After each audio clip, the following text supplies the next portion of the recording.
All right, welcome back to News Center. This is our second hour, like I mentioned earlier.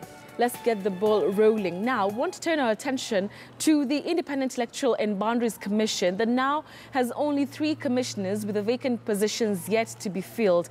Moremi Mongina looks at the body that has a couple of people worried. Take a look. For a month and a week now, electoral body IEBC has been a shell, unable to hold plenary sittings for lack of quorum, following resignation of Commissioners Consolata Maina, Paul Kurgat and Margaret Mwachanya, which was preceded by acrimonious exit of Commissioner Roslina Kombe at the peak of Kenya's acrimonious 2017 polls, leaving the commission with only 3, 2 commissioners shy of the mandatory quorum of 5. And with no signs of rush to fill the vacancies, lawyer Steve Ogola believes that some laws may have been broken. The reason why IBC has not been reconstituted is not legal. It's a political justification, and the reason for that political justification may as well be convenience on the part of the political elite because they want to host trade with the IBC, or connivance because now IBC has failed in its mandate to also advise the president. Section 7A of the IEBC Act 2016 directs the president to publish notice of a vacancy in the commission within 7 days of its emergence. The president should subsequently appoint an IEBC selection panel within 14 days from his declaration of the vacancy. But according to NASA CEO Norman Magaya, herein is where currently lies the problem. Yes, the president can appoint a selection panel, but the parliament has to determine the criteria of the people who will be in that selection panel. And if you look at that law, for purposes of the first appointment under the Election Laws Amendment Act, Parliament provided a criteria of appointment, but it was specific for that first appointment only. In the aftermath of the chaotic demonstrations preceding ejection of the Isaac Hassan-led IEBC Commission, a joint parliamentary select committee chaired by then Meru Senator Kiraitu Murungi, a Siaya counterpart James Orengo, indicated members of the selection panel would be 4 nominees from the Parliamentary Service Commission and 5 religious group representatives. This criteria, however, so argues Makueni Senator Mutula Kilonzo Jr., is inapplicable unless with fresh parliamentary approval. There is nothing that stops them from saying we will one more time trust the religious community and the religious leaders to give us another commission. There's nothing that stops them from doing so. But what is the reason immediately after the elections that we do not have a law? Appointing or new commissioners is already provided for in the law. It's a process that can be done in a very, very short time, so long as those in authority to do so have the commitment. The National Assembly Justice and Legal Affairs Committee, which announced plans to draft the necessary bill, is yet to do so, as the 3-man commission continues to operate with only Chairman Wafula Chebukati and Commissioners Abdi Gulie and Boya Molu, with the IEBC CEO Ezra Chiloba still fighting in court to reclaim his job, following his April 9th 3-month suspension pending conclusion of an ongoing audit into the 2017 polls. Muremi Mwangi, KTN News, Nairobi. All right, so that is another developing story that we're focusing on here on KTN News. And I want now to have a conversation with Joshua Kipto, who is a top lawyer here in Nairobi, joining us by way of phone. Thank you very much, Joshua, for joining us on News Center this morning. Joshua, I'd like to hear your thoughts. First things first, do you think that the IEBC is crippled? And if it is, to what extent? Thank you so much, Betty Charlo, for the opportunity. Now, my opinion is that the IEBC, as it stands, is crippled, both in practice and in law, because we understand that in law, the IEBC, whatever the board, which is chaired by the chairman of IEBC, Mr. Wafula Chebukati, needs a quorum of 5. At the moment, as per the latest information we have, that about the others resign, even though there has also been a question as to whether they actually put the resignation in writing. But as it stands, 3 commissioners, which is inclusive of the chair, cannot transact major business of the commission. So ideally, you would find them dysfunctional because the only things that may be going on at IBC are the small everyday kind of business. But when it comes to major aspects of the commission, even major procurement things, I don't think it will go, because anything that requires a board's approval, when the board doesn't have the quorum, then they cannot make a decision. So that technically means that they cannot execute anything. And that's why you've seen even the chair himself previously saying the president needs to, to take up the matter and possibly advertise or request the other ones. That shows that even he himself as the chair acknowledges that there isn't much they can transaction with the current team, which is only made of 3, with the others not being there.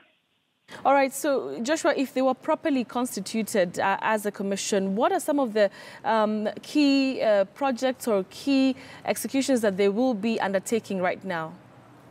For example, at the moment, the main thing they would be undertaking, one, remember, we've just been from an election, a very divisive election that calls for a very critical a postmortem about it. That is one key aspect that I don't think they can proceed. They cannot proceed with a postmortem and try to understand what went wrong where. Because if they don't have a quorum, even if it's a report, how can they adopt a report and say, this is the report, this is our review of how the election has been? And I think the main thing that is lacking at the moment, you expect IBC at this point to be deeply undertaking more or less a review and an audit about its activities for the past 1 year, where they went wrong, because technically anyone will tell you IBC didn't match up or did not execute their mandate to the expectation of the citizens, to the expectations of the law. So because of that, that technically means they can do nothing about it, because they're just sitting there.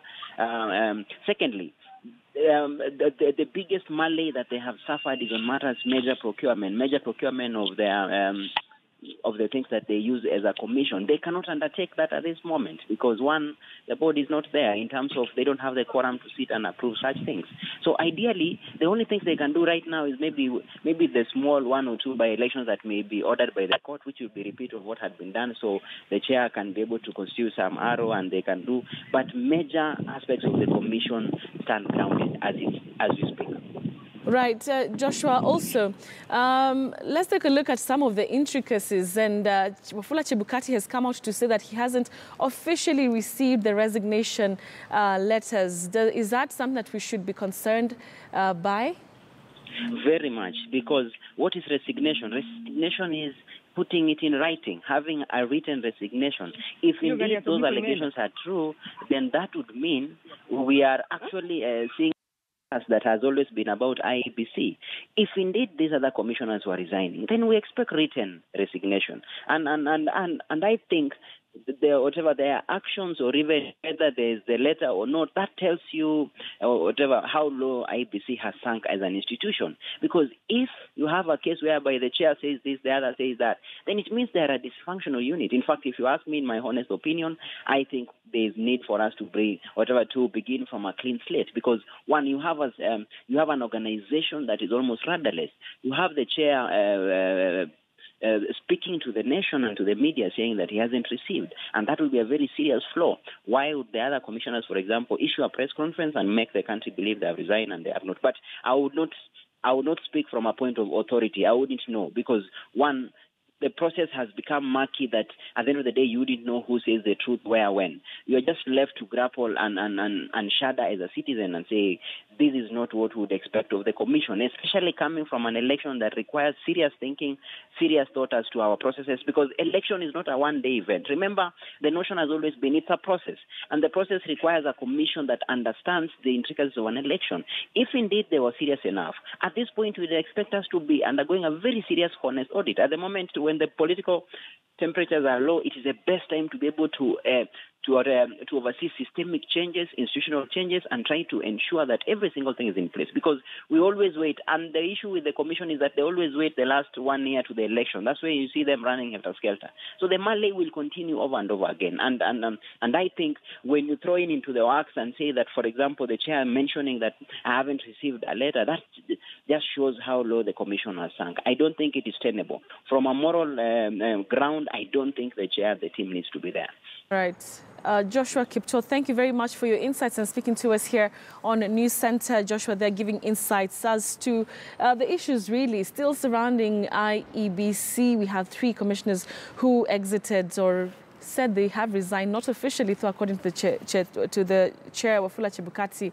So we'll continue to follow that story for you. But for now, though, remember, like I mentioned earlier, today is World Environment Day, which is normally celebrated every 5th day of June every year. Now, it is the United Nations principal vehicle for encouraging awareness and action for protection of our environment. And today's theme, focusing on giving attention rather to, of course, beating plastic pollution. We want now to bring in my colleague Rita joining us from Kwale, where this event is being celebrated. Rita, good morning. Great to see you. So talk to us about the activities of the day, who's present, and what kind of celebrations, if any, are we expecting today? Good morning to you, Betty. As you mentioned, we are in Kwale. Kwale County is the host of the national event to mark the World Environment Day. Right now, we are at the Kwale Primary School. Here, there will just be a tree planting exercise. In a few minutes, we are told it will be starting. Later on, there will be a procession from here to the Baraza Park. That is where the main event will be taking place. And several guests are expected. Some have already arrived. The Environment Cabinet Secretary, Keriako Tobiko, is here. Several officials from NEMA, including the Director General, as well as the chair of the NEMA board, are also here. Several officials or representatives of the UN Environment have also arrived, but later on we understand the Deputy President, William Ruto, who will give the keynote speech during the event, will also be arriving, but later on. Right now, many of those who were here, some of them have left. We understand they could be going to welcome the Deputy President at the Ukunda airstrip, but we are waiting for the activities to begin. Aside from the tree planting exercise, there will also be exhibitions at the main event at the Baraza Park. And the exhibitions will be highlighting several issues on the environment, the issue of plastics. There's also the issue of charcoal logging, several exhibitions lined up at the Baraza Park. Betty, as you mentioned, this year's theme, worldwide theme, is the issue of beating pollution. Perhaps very appropriate for Kenya. This is a country that banned the use of plastic carrier bags last year. So maybe today, 9 months later, a chance for the country to evaluate itself, evaluate the measures that have been taken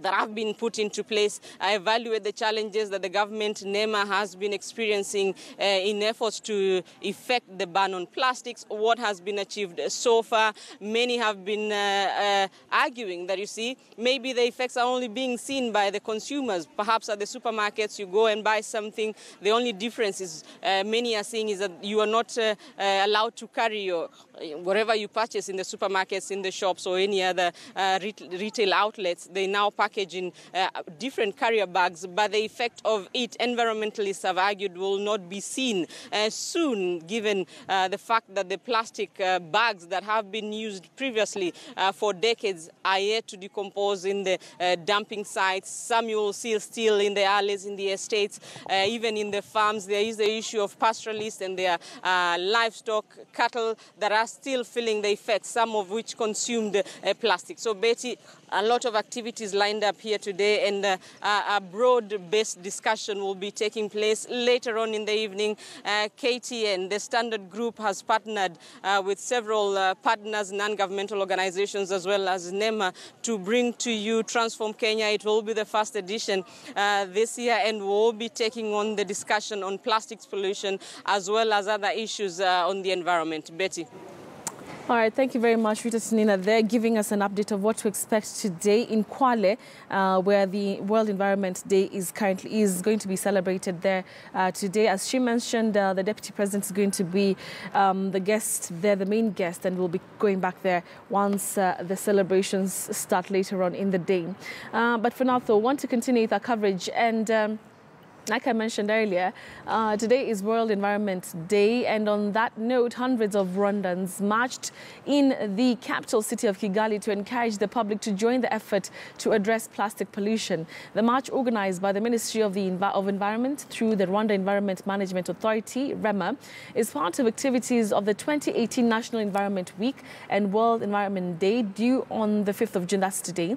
Our Kigali-based correspondent Eugene Enangwe reports on the Beat Plastic Pollution Walk, aimed at ending the use of single-use plastics. Rwanda is considered as one of the countries that have successfully implemented a ban on plastic use. sale and manufacturing, rendering the country as one of the cleanest in Africa. Despite this success, the country's officials say that they are not just about to stop at that. Speaking in Kigali at the launch of the National Environment Week, where guests were served with water in glasses as opposed to the plastic bottles, Rwanda's Minister of Environment, Dr. Vincent Biruta, confirmed that the process of revising the plastics law to reduce or completely ban single-use plastics such as straws, disposable cutleries, among others, was in the offing.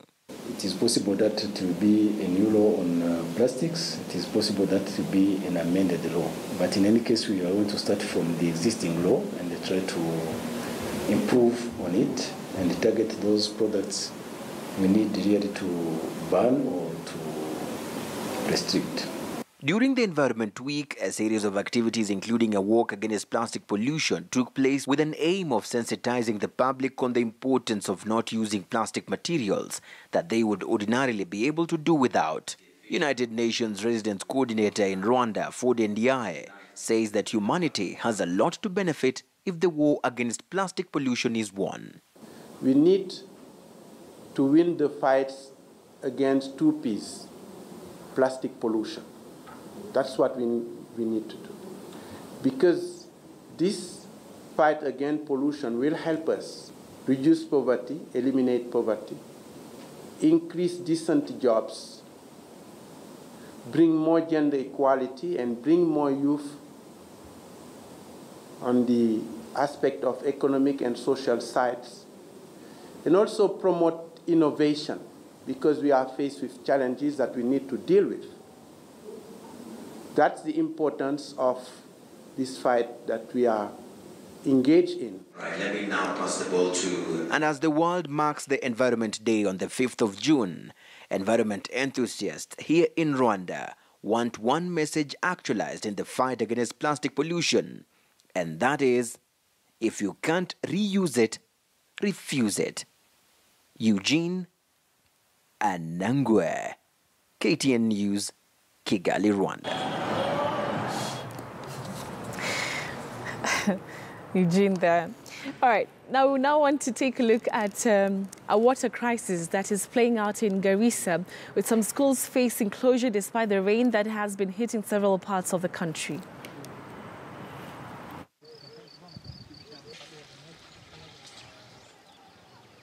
Sai vile tunaona sisi hapa kuna maji chafu na hata hatuko karibu na shule. Wanafunzi wakitoka kwa class hawezi kuja hapa because hata wengine wakikaa hapa wanaweza poteza wakati, na tukiwaambia waende class wanaweza pata shida because hawezi soma. Sasa hii shida na nyinyi mnajua Northeastern ni mahali pa jua kali. Hakuna mtu anaweza kaa Northeastern bila maji. Leo tulikuwa naye ni maji, na maji imekuwa hivi. So we have this problem. Sasa nimetoka kwa mtihani, nilikuwa nafanya mtihani, nilichukua ruhusa, nimekuja kukunywa maji, lakini hii maji ni chafu. Hata kama nikupata shida, menipidi nikunywe tu because hakuna maji.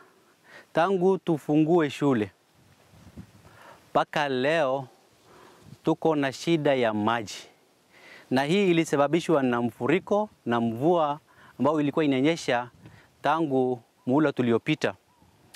Sababu kubwa ya ukosefu ya maji ni tulile kisima town ya Kuno yote walikuwa natumia imeenda. Sasa watoto inabidi wakimbilie mahali watu wanapata maji. Kwa mfano mahali tunashota maji saa hizi ikisima, na wakitoka darasani mpaka hapa kuna shida kubwa wanapitia. Ya kwanza wanapoteza wakati, ya pili wanaweza pata hapa nyoka au nge, ili watoto sasa inatubidi sasa wakipata hiyo shida tuwakimbize kwa hospitali. All right, now Catherine Muturi Wairi's reign as Kenya Ports Authority Managing Director came to an abrupt and embarrassing end last week after the authority's board ousted her over alleged incompetence. The board appointed Dr. Daniel Manduku, the National Construction Authority Chief Executive Officer, as the acting Managing Director, and Francis Mtelaki speaks to him on his vision for KPA and the challenges that lie ahead.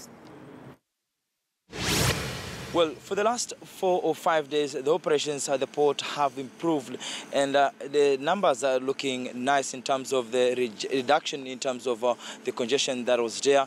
And I want to bring in for the very first time the acting managing director, Mr. Daniel Manduku, so that we can chart the way forward with regard with the port of Mombasa.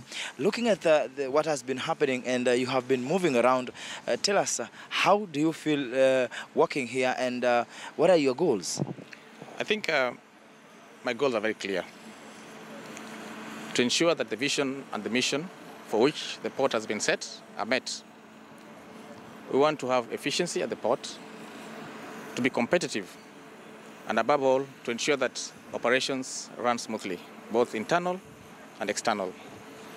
Today is day 5 of my work here, and as you can see, I'm familiarizing myself with the engineering department.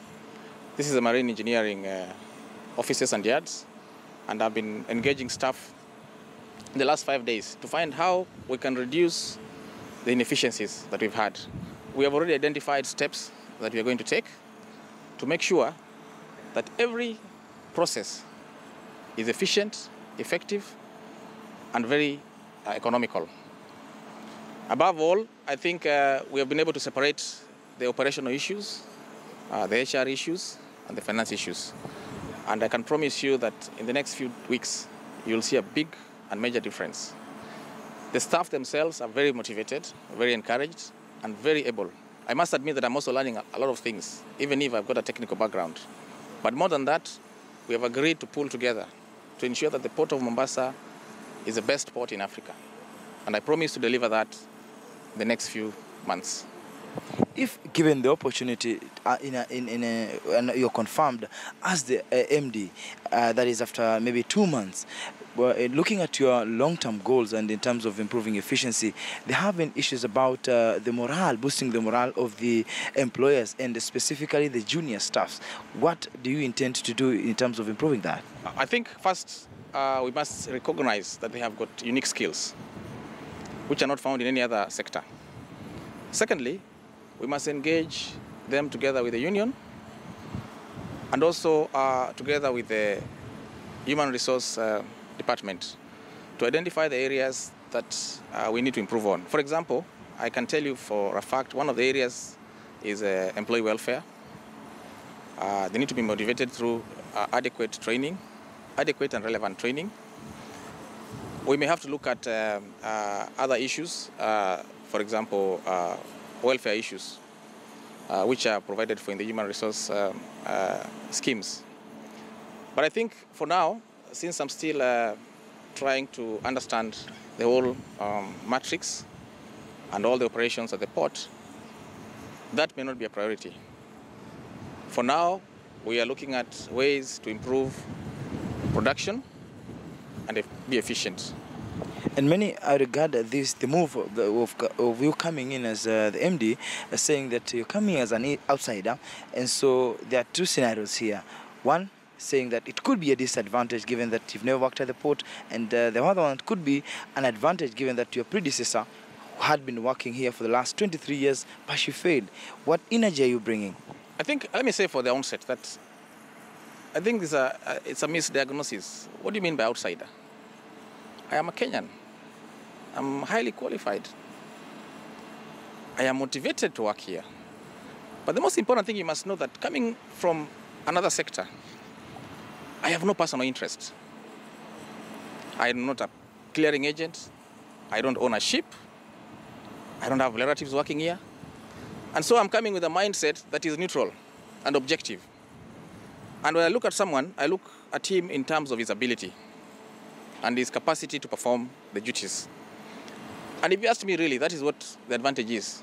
Because I don't come here with any baggage or with any historical differences with anyone. But remember that the objective of government is to align whatever we do to the national interest. And I'm here to ensure that the national interest is achieved. And if you call me an outsider, sooner or later you realize I am more Mombasa or more Kenyan than anyone else. Because I already have a home here. My family is moving here next week. And so maybe in another month I'll become now a local, if that is what it means. But more than that, I'm here to perform specific duties. And I can assure you and guarantee you that I'll do. And then looking at the operations at the port, you can't do it alone. And these key stakeholders like Kenya Revenue Authority, you would require their support, also the Kenya Railways. What do you want from them so that they can be able to make your work easier? Already, we have identified the key stakeholders. In fact, we've been having meetings running up to night over the last couple of days. From next week, we are meeting the other stakeholders, the shippers, the shipping lines, the CFS owners. But more important than that, I'm trying to ensure that everything we do is done as a team. And that's why I'm here today. For a start, I opted not to sit in the headquarters. My office is at the container terminal, so that I can be where the real action is, and so that I can be accountable to the production, and I can actually witness the numbers myself. And that move has already shown some positive commitment from the staff, because now they realize that for the first time they're going to have an MD who is a team player and who recognizes the individual abilities can only be enhanced if we leverage as a team. Going forward, of course, and as I said, with time, we shall always continuously improve on our procedures and processes. But at the end of it all, I think I want to say that stakeholders, the employees, and the agencies that we work together are key in ensuring that we meet our objective. Lastly, maybe your promise to the business class, because this is a business hub. Whatever comes here, it's very huge in terms of contribution to our GDP and also the East African market. Well, I'm here not to disrupt business, but rather to enhance it. And so I'll be reaching out to all the business community to help me achieve the best practice in terms of competitiveness. And I can assure you that we're going to work together with the business community and other business interests to align all our personal interests to the national interest, which is to make the Port of Mombasa efficient and effective. Well, that was the Managing Director, Daniel Manduku, speaking to us with regard to what is happening here. He says that he is capable and he will be able to manage what is happening here at the port, and with time, Kenyans can be able to see what will be happening here at the Port of Mombasa. My name is Francis Mtalaki. It is back to studio. All right, so Francis Mtalaki, thank you for that.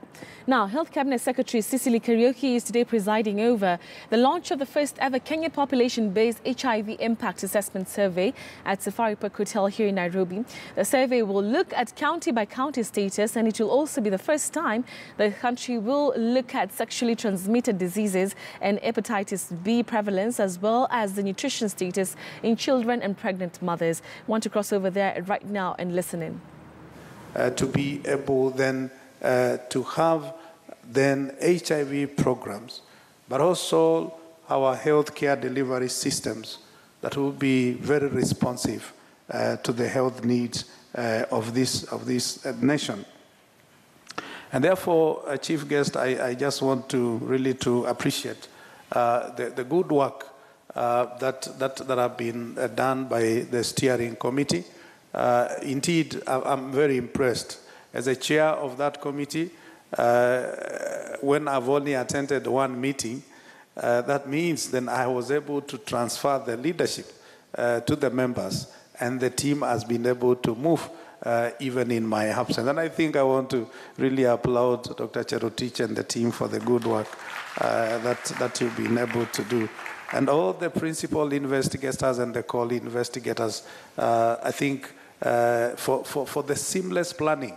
I didn't hear of any really gross challenges that you faced when you are doing your planning process. Indeed, it would not actually been possible for us to gather here today to be able to say we're having a launch. I'm very impressed. And again, also thank our dear partners really for making yourself available to be part of the thought processes and also to be able to participate in the planning process. And I do hope that even as we release our teams to the field, that they will continue to enjoy that kind of support. And chief guest, just like Dr. Cherutich have also said, I will also be going to the field. I will also be going to the field because I like, by the way, I like seeing what is happening at the population level. Hii maneno ya huku juu inanisumbuanga sana, but I want to see exactly what is it that is being done, what are some of the challenges, and what are we likely to produce as part of the exercise that we are undertaking. And therefore, a successful KENFIA will be because of the coordination process that is going to be put in place. And I want to urge the field teams to remain committed. If we are desiring to have good results, this is not going to happen. We're desiring to have quality data. We need to have coordination. We need to have good teams, committed teams, teams that are determined really to do the work and even to go extra mile to be even able to work even overtime for you to be able to deliver. And the technical support that is also going to come from all of us in this endeavor. And I will be looking forward when we will be able to share the outcome of this survey, which at the back of my mind, I know it is going to be a very successful survey. And therefore, ladies and gentlemen, maybe with those few remarks, it's then my pleasure to invite His Excellency the Ambassador, Dr. Robert Godek. All right, so we'll be getting back to that press conference in a few moments. We're expecting that the CS for Health, Cecily Kariuki, is going to be speaking shortly. All right, we're now on to take a short commercial break. We are coming back to you in a few minutes, and we'll be bringing you more details of other stories also taking center stage across our borders. So don't you go away. I'll be right back.